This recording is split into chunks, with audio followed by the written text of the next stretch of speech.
través de este mural recoge su mirada, su espíritu, diría yo, sobre 40 años de la historia de las personas, de algunos países, de las ideas también.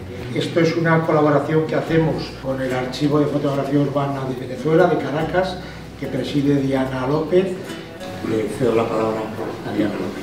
Muchas gracias, Alberto. Gracias a la fábrica por acogernos nuevamente para presentar el quinto fotobolsillo. Y esta semana estamos presentando a Paolo Gasparini, un gran maestro, fotógrafo venezolano, internacional, promotor del arte de la fotografía internacional. Estamos presentando un mural, el libro Andate y Ritorno, y nos acompaña Horacio Fernández, que es gran amigo de Paolo, comisario y conocedor pues profundamente de la obra de Paolo. Ellos dos van a conversar y es un privilegio tenerlos a ambos aquí.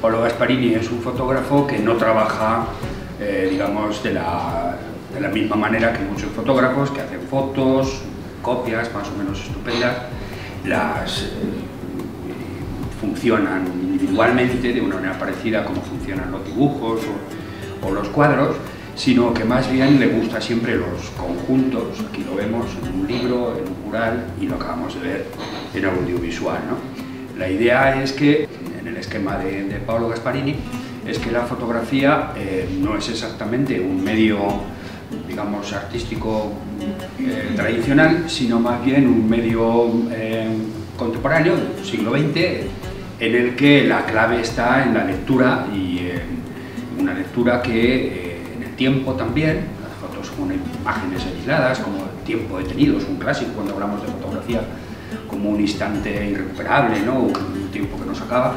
Y sin embargo, cuando vemos estos montajes de imágenes, tenemos que ver secuencias, y esas secuencias hay que mirarlas en un determinado orden y leerlas. Sobre todo la palabra, yo creo, importante es leer, no solo contemplar, ¿no? Como puede ocurrir, sin embargo, en la otra idea. Cuando se trabaja con material en un medio impreso en general, en un medio audiovisual, digamos que la fotografía recupera también su esencia, que es algo que es la reproducción. Como es técnica, es por definición reproducción, ¿no?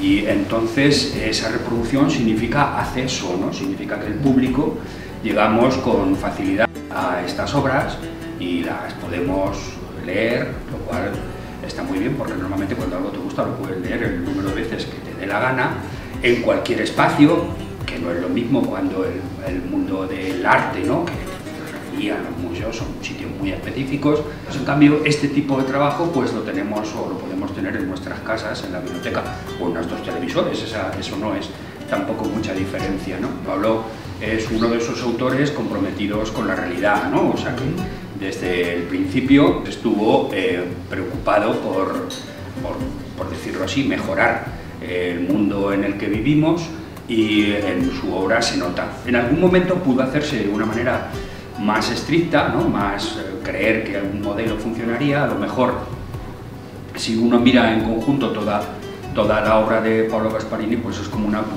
preocupación más humanista, creo yo, ¿no? Más por el ser humano y por cómo el mundo en que vivimos es particularmente injusto. Y doy una pista más, que las imágenes no son inocentes. Las imágenes también nos cuentan cómo son las cosas. A decir verdad, las imágenes no han cambiado muchas veces el mundo, pero en alguna ocasión ocurrió, ¿no? Las fotos de Hain, de trabajo infantil a principios del siglo XX, consiguieron que el Congreso de Estados Unidos prohibiera el trabajo infantil. O sea que esto de que las imágenes muerden algunas veces es verdad, ¿no? Y es cierto también que algunas imágenes, vamos a suponer, las imágenes de los fotoreporteros en Vietnam crearon un clima en relación a la guerra que hizo que finalmente el gobierno norteamericano saliera de aquella guerra. O sea que las imágenes tienen un cierto poder, no demasiado, creo yo, pero sí un cierto poder. Bueno, yo creo que mi manera de decir las cosas, de ensamblar las imágenes, es justamente para ir más allá de las imágenes y pensar, tomar una posición, como lo dice Didi Huberman, sobre lo que vemos, lo que vivimos, lo que nos toca vivir, y posiblemente cambiar. Pablo está teniendo ahora mismo una explosión de creatividad fascinante y está produciendo todos los años 1 o 2 libros, algunos que revisan su trabajo, otros que son nuevas propuestas, moviendo siempre su archivo. Y este último es realmente un libro extraordinario, ¿no? Con una producción preciosa, un diseño gráfico magnífico. Cuéntanos algo. Bueno, por un lado es darle un sentido al archivo, porque bueno, todos los fotógrafos, yo he conocido colegas así en Italia y en América, que me dicen, no, yo tengo 30.000 fotos de tal cosa, el otro tiene 200.000 y todas también, bueno, clasificadas por tema, por países, en varias gavetas. Ahora no la ponen todo en lo digital, pero bueno, hablan siempre de la cantidad, lo máximo de los sitios geográficos, algunas veces de los temas que son muy genéricos, fotografías de moda, fotografías de paisaje, etc. Yo creo que el otro paso es justamente ver fotografía para decir algo, para narrar con las imágenes. El mejor vehículo es el fotolibro. Y por eso creo yo en los últimos años, por un lado porque con la vejez no es tan fácil sacar fotografía como antes, uno pierde la agilidad, no. Veo la cosa pero no me da la capacidad como para sacarla. Entonces estoy retomando, viendo todo mi archivo para crear narraciones. En mi caso, que es el caso de este libro, Andata e ritorno, es mi viaje desde Italia, después de la guerra, a Venezuela, donde estaba mi papá y mis 2 hermanos mayores, y empezar ahí con el trabajo de fotógrafo, que siempre fue en 2 vertientes. Por un lado, la fotografía de arquitectura, porque era el medio para poder vivir. Contemporáneamente con esa es la fotografía que me surgía en esos lugares a partir de los edificios que tenía que fotografiar para libros de UNESCO o los arquitectos o lo que sea, pero fotografiar la vida, lo que sucede alrededor de esos edificios. Ahí se fue formando mi archivo. Este libro nació de una exposición que teníamos que hacer, que se hizo después en Gorizia, mi ciudad natal en Italia. Eso era el catálogo prácticamente de la exposición, en un papel muy de periódico, formato revista, que se doblaba. La tipografía lo imprimió completamente, pero se equivocó, o sea, quisieron añadir una página al principio y otra al final, blanca, porque dicen los libros no empiezan enseguida con una fotografía, decidieron ellos sin consultarme, y yo no pude verlo sino cuando el libro ya estaba impreso. Total, agregando una página a la secuencia que yo había establecido, se cambia todo el ritmo, toda la manera de narrar que yo había establecido en ese libro. El libro se destruyó ahí mismo, no se publicó, no se divulgó. Yo quedé con ese material que quería darle un sentido. Nació que fue un libro de artista, costoso, grande, incómodo para llevar. Unos amigos editores allí me regañaron casi, me dijeron, ¿por qué un libro tan grande, así, tan difícil? Tú que quieres que la fotografía se divulgue, tú que quieres un libro que sea democrático. Entonces decidí que ese mismo libro, a partir de una experiencia que había tenido antes con un encuentro con Manuel Álvarez Bravo en México, en los años 70 más o menos, y me encontré ahí en la pared una foto muy linda de Ansel Adams, de Stiglitz, de Steichen, ahí muy bien montada con su passepartout blanco, y le dije, pero ¿cómo tú tienes esa foto? Le dije, no, es que yo compro 2 libros.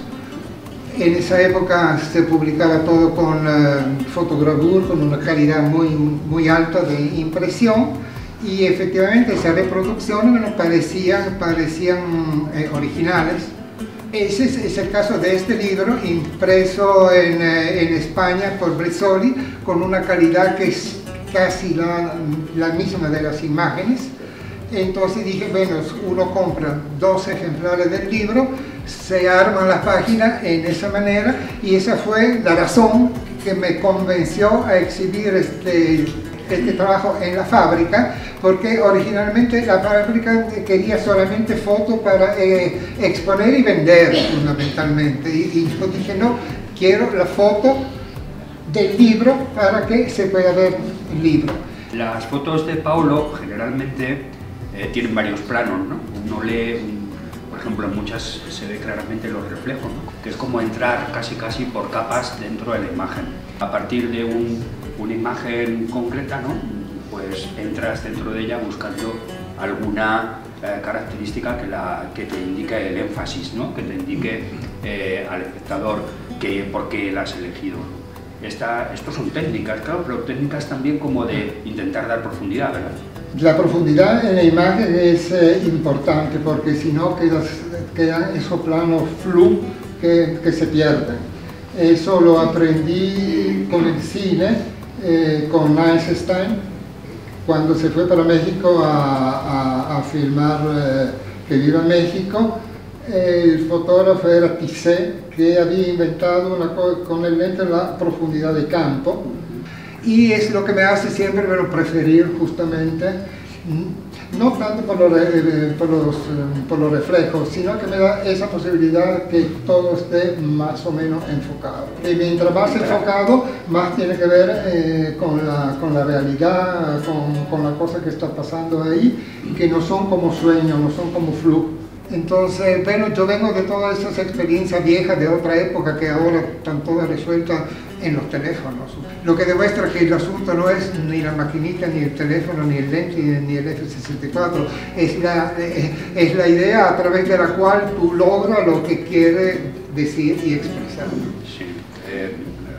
Hablaban de la doble cuerda del fotógrafo, que por un lado un fotógrafo trabaja siempre con el mecanismo, con la cámara, como tú nos acabas de contar también, pero también trabaja con otra cosa, que es la expresión, ¿no? Trabaja con su cabeza, o sea, si todo el arte cosa mental, ¿no? Como se viene diciendo del Renacimiento, en la fotografía también, porque una fotografía que solo es un mecanismo es muy decepcionante, ¿no? Que esa idea de penetrar en cristales y todo eso, tú lo has explicado técnicamente, pero hay otra cuestión ahí que tiene que ver con ir al fondo de la cuestión, ir a atravesar barreras, ir a llegar a conocer muchas más cosas. Pero obviamente va más allá de la profundidad de campo, nos revela un poco ese mundo falso, el mundo justamente de la vitrina, el mundo de la publicidad, el mundo que no es el mundo real, que es el mundo ficticio. El mundo de las apariencias, ¿no? Mientras que hay otro un poquito más serio. Bueno, hemos hablado un poco de este trabajo, otro poquitín de cine, y podríamos decir algo más. La mejor definición de fotolibro que yo conozco es de un cineasta, ¿no? De Chris Marker, que decía que es un cortometraje de imágenes fijas, y es una idea que hace que el cine y los fotolibros siempre estén muy cerca, ¿no? Yo sí creo que el verdadero fotolibro no, como dice Chris Marker, es el cortometraje. El verdadero fotolibro es el libro que narra a través de las imágenes. Pero un cortometraje también lo hace, ¿vale? Sí, pero el cortometraje es más relacionado con la cuestión de la crónica, de algo así. Un fotolibro también puede ser con la poesía, con la literatura, con algo que va más allá de las imágenes y que ilustra y que nos da un producto autónomo. Sobre la fotografía y el fotolibro es un género propio, así como lo es el cuarteto o la televisión o el film, o sea, son cosas diferentes pero con un carácter propio. En los fotolibros generalmente la gente ve las imágenes y no lee los textos, eso lo sé por experiencia, porque he hecho varios y siempre la gente me habla de las imágenes y cuando pregunto no han leído el texto. El fotolibro es una simbiosis inevitable entre el autor de las imágenes, del texto y el designer. El diseño, si no comprende lo que hay que armar, es una cosa amorfa que no tiene vida, que no tiene nada, ¿no?